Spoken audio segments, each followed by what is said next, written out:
You can design your life just like an engineer designs a product. I know so many people that are unsure or unhappy with their current life plan. Well, let's design you a better life.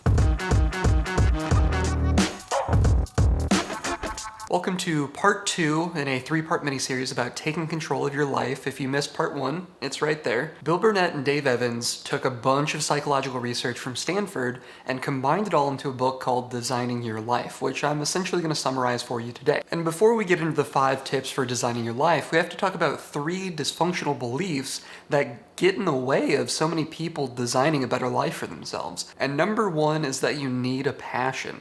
Less than 80% of people under 27 have been found to have a singular passion, but I know that more than 20% of that population is happy, so there's no correlation between having a singular passion and finding happiness. Now, if you are one of those 20% of people that knew at age 2 you wanted to be a doctor, or at age 7 you wanted to drive a fire truck, well, that's great. Continue to do that, but we can also add elements to your life to build upon that. And number 2 is that you should know by now. We love to put timelines on things that really shouldn't have a timeline.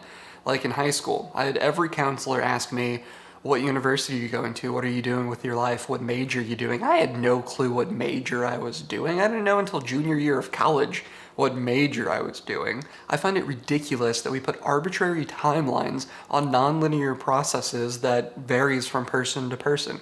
Like we all have to have it figured out. I'm convinced that adults don't have it figured out. I guess I'm an adult now at 27, hopefully. But they just take it one step at a time. Nobody has it figured out. You are where you are, and let's start from wherever you are. There is no should be anywhere. And lastly, number 3 is the whole concept of, are you the best version that you can be? Well, there's a few things wrong with that. Number 1, it implies that there's a singular best when there isn't. Number 2, it implies that being best is a linear process and life isn't linear like we were talking about before. And lastly, the unattainable best is the enemy of all available betters. Let's work on an obtainable future that is better than your current one, instead of working on a future that you will never get to. Okay, now that we talked about the 3 dysfunctional beliefs, we can get into the 5 tips for having a well-built life. Tip number 1 is connecting the dots. If you can connect who you are to what you believe and what you do, you're going to find more meaning in this world. If you can connect your life view with your work view and make that meaningful, you're going to have purpose driven from there. We know that you don't need passion, but one thing that I've found is that you do need a purpose. If you can connect your life view with your work view, you're going to perceive it having more meaning, more purpose, and that's going to enable you to go further faster. And if you have a purpose, you're going to be happier. Number 2 is gravity problems. If I walked up to you and said, hey, I've got this problem, it's called gravity, you would think I'm being absolutely ridiculous because no one in this world can fix gravity, right? We can't change gravity. Well, there's a set of problems called gravity problems that are the exact same way. If it's not actionable, it's not a problem. It's a circumstance. And there's 2 methods to deal with a gravity problem. First method is just to accept it. Understand that you can't change this, and your only way to be happy within this circumstance is to accept it. And number 2 is to change your circumstance. Let's take, for example, you just don't get along with your supervisor. Well, you have 2 options. Your first option is to accept that your personal beliefs don't align with your supervisor, but you can still work well with them in a work setting. Or number 2, you can change jobs. Change your circumstance. I find a lot of workplace negativity comes from us trying to fix things that we can't fix and then getting upset and trying to fix it again and getting upset and over and over and over. And number 3 is, how many good lives are you? And you have so many good paths available. The average person can think of 7.5 different life paths that they would be happy on. There's so many things that we can do and that we can be happy. So let's start ideating those. And I want you to come up with 3 different things. Number 1 is what you are currently doing, and we're going to assume that it goes great. Number 2 is if what you're currently doing doesn't go great, what do? What's your backup plan? The robots take over, your job doesn't exist anymore, what are you going to do? And number 3, What's your wildcard plan? You're not lavishly wealthy, but you can make ends meet, so money's not an issue, and an image isn't an issue because you don't care what people will think of you when your wildcard plan. And there's a few reasons to go about this exercise. The first reason is that I need you to realize that you can be happy doing multiple things. You don't have one life path that you're set into. The second reason is that it's just ideating things. Let's come up with different solutions to your current problem. And lastly, this gives us two choices with some of these ideas. We can pivot to another alternative, or we can incorporate one of those alternatives into our current number one plan.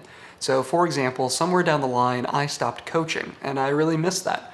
That's kind of my number two. It's my backup plan. It's just coaching people in fitness. Well, I decided that I wanted to take that back, so I incorporated that coaching into my number one. So I now have a side business coaching. Alternatively, I could pivot from my current job to coaching. So that's just one outcome of doing this exercise. And number four, we want to try things. We're going to prototype different life paths. I have students tell me all the time they're unsure if the major they're going into is exactly what they want to do. So let's prototype in two different ways. The first way to prototype is conversations. So the future already exists, it's just unequally distributed. If you want to be a wildlife biologist, well, there's plenty of wildlife biologists out there. Just talk to one. Ask them for their story, and everyone's going to tell you their story. You just have to ask for it. And the second way to prototype is prototype experiences. There are so many opportunities for you to get hands-on experience in the field you're going into or interested in going into, like volunteering, shadowing someone, internships. I've had so many students go into student teaching in their last year after having no teaching experience, and they hate it. They completely changed their life path after 3 years of wasted resources, time, money, energy, effort, and they're just not happy doing it. It took them 3 years to figure out that they don't like it. Our system, more than likely, doesn't give you hands-on experience until the very end. So figure out a way to start getting hands-on experience right now to see if you enjoy it or not. If you talk to people in the field and get hands-on experience, you're gonna have a better understanding if that particular life path is for you. We don't want to full dive into a life path. We want to dip our toes in and see how the water feels. And step number 5 is choosing well. Well, how do you choose well?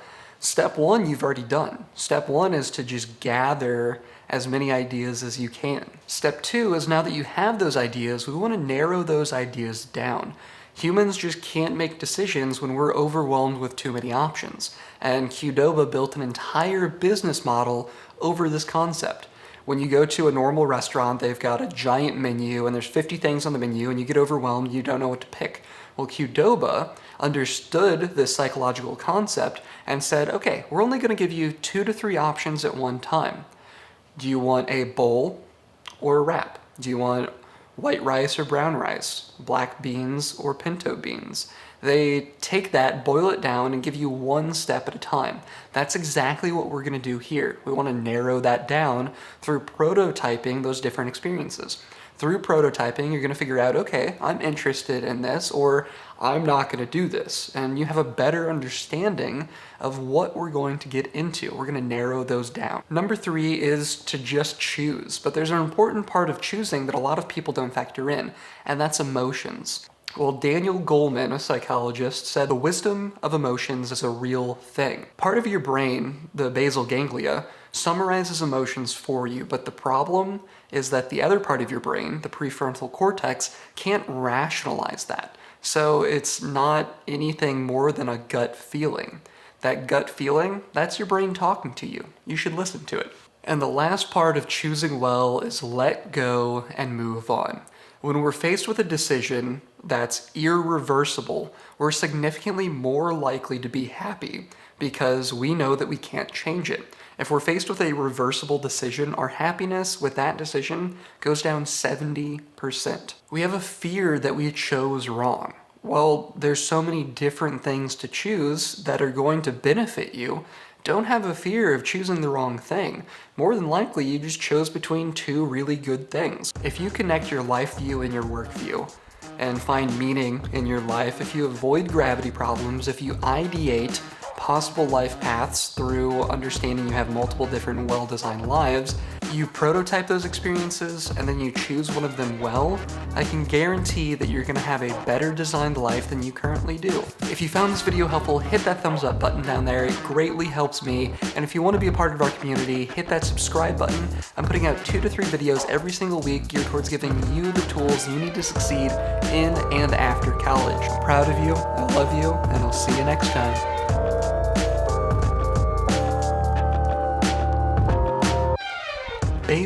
That's a weird word. Basal ganglia? Is gangliating a word? Hold on. I looked it up. Gangliate is a word. It's a medical word. The medical industry is wild. Sounds like a Pokemon. Ganglia.